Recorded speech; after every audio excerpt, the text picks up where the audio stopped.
नमस्कार, मैं doctor Anju Verma, consultant and director doctor Verma hospital fertility centre Gwalior.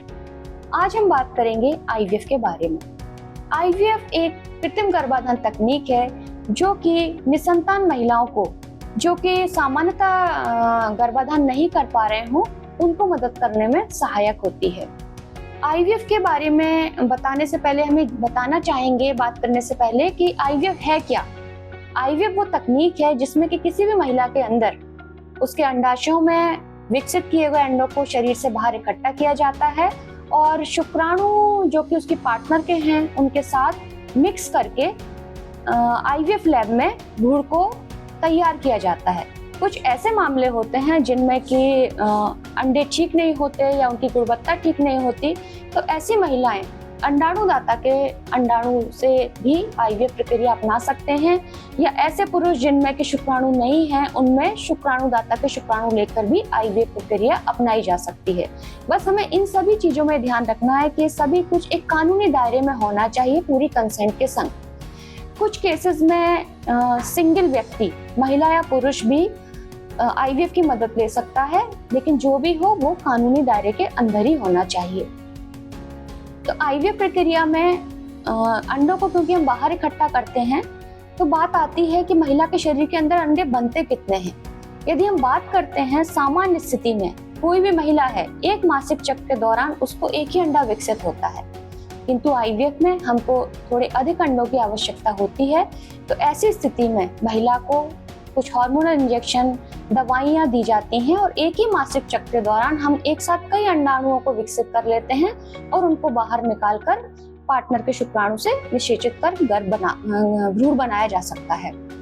ये जो बने हुए भ्रूण होते हैं, जो कि फर्टिलाइजेशन के बाद इनको निषेचित अंडा आप कह सकते हैं या जिसको हम भ्रूण बोल रहे हैं, उसका विकास 2 दिन से लेके 5 दिन तक आईवीएफ लैब में ही डॉक्टरों की निगरानी में होता है। और जो भ्रूण सबसे ज्यादा स्वस्थ होता है, आज हम किसे कह सकते हैं, जो सबसे ज्यादा विकसित होता है, उस भ्रूण को महिला के गर्भाशय में ट्रांसफर कर देते हैं और फिर हम देखते हैं कि उसकी प्रक्रिया सफल रही कि नहीं रही। कुछ केसेस में जहाँ की गर्भाशय में दिक्कत है या महिला का गर्भाशय है ही नहीं, तो ऐसी स्थिति में हम किसी अन्य महिला के गर्भाशय, जिसको कि सरोगेसी आईवीएफ बोलते हैं, उसमें भी भ्रूण को ट्रांसफर करके हम महिला को, दंपति को संतान सुख दे सकते हैं।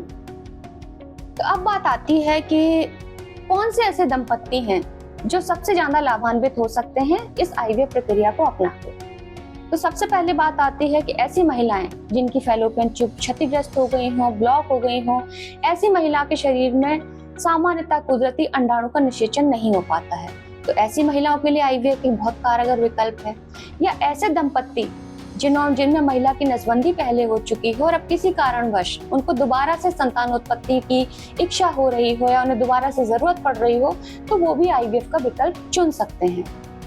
कुछ दंपत्ति ऐसे होते हैं जिनमें कि जिसको कह सकते हैं पुरुष बांझपन, यानी कि शुक्राणु की संख्या में कमी आ गई है या शुक्राणु की गति में कमी है और शुक्राणु बॉडी के अंदर जाके अंडे को निषेचित नहीं कर पा रहा हो। तो ऐसे कारण जहां दंपत्ति में है पुरुष बांझपन के वो कारण, तो उनमें हम अंडाणु को बाहर निकालकर लैब में निषेचित कर सकते हैं। विशेष प्रक्रिया जो इक्सी कहलाती है, देखा जाए तो इक्सी भी एक आईवीएफ का एडवांस रूप ही है। कुछ कारण ऐसे होते हैं जिनमें कि महिला के अंदर अंडे विकसित ही नहीं होते या विकसित हो रहे हैं तो वो उत्सर्जित नहीं होते, यानी ओवुलेशन डिसऑर्डर। महिला के शरीर में अंडे विकसित करने के लिए हम इंजेक्शन दे सकते हैं आईवीएफ प्रक्रिया अपनाकर, और या उत्सर्जित नहीं हो पा रहे हैं तो हम उनको अंडों को बाहर निकाल सकते हैं। सामान्य भाषा में लोग कहते हैं कि मैडम हमारा अंडा फूटता ही नहीं है या हमारा फॉलिकल रप्चर नहीं होता है।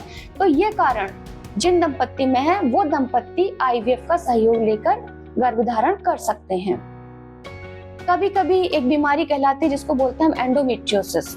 तो एंडोमेट्रियोसिस की बीमारी में क्या होता है कि महिला के गर्भाशय में जो टिश्यूज होते हैं वो गर्भाशय से बाहर पनपना शुरू हो जाते हैं, और ये एंडोमेट्रियोसिस बीमारी महिला की प्रजनन क्षमता पे काफी नकारात्मक प्रभाव डालती है और महिला के अंडे हैं, फैलोपियन ट्यूब्स है, भ्रूण है, सभी पे निगेटिव इफेक्टिविटी आना शुरू हो जाती है। तो ये महिलाएं भी आईवीएफ की मदद लेकर गर्भधारण कर सकती हैं।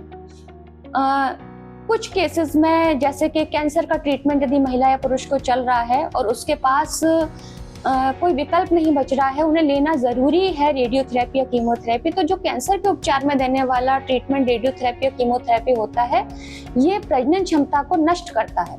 तो ऐसे महिलाएं पुरुष प्रजनन क्षमता को नष्ट होने से बचाने के लिए अपने अंडाणु या शुक्राणुओं को प्रिजर्व करवा सकते हैं और भविष्य में आईवीएफ की मदद लेकर गर्भधारण कर सकते हैं।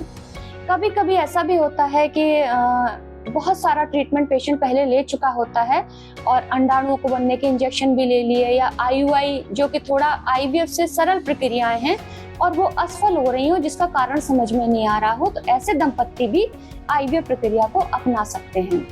अन्य कारण होता है जिसको बोलते हैं अनएक्सप्लेन्ड इनफर्टिलिटी, अस्पष्ट बांझपन।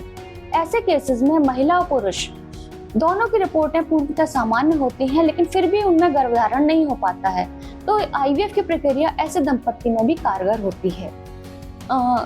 कभी कभी ऐसे केसेस होते हैं जिसमें महिला के अंदर गर्भाशय है ही नहीं या किसी कारणवश उसका गर्भाशय निकालना पड़ गया, तो ऐसे दंपत्ति सरोगेसी आईवीएफ अपनाकर, जिसमें कि उनके तैयार भ्रूण को किसी अन्य महिला के गर्भाशय में स्थानांतरित कर उनको संतान को उत्पत्ति करने में सहायता की जा सकती है। तो ये हैं वो कुछ कारण जिनमें कि आईवीएफ प्रक्रिया अपनाकर संतान दंपत्ति संतान उत्पत्ति कर सकते हैं और संतान सुख उनको मिल सकता है। Thank you.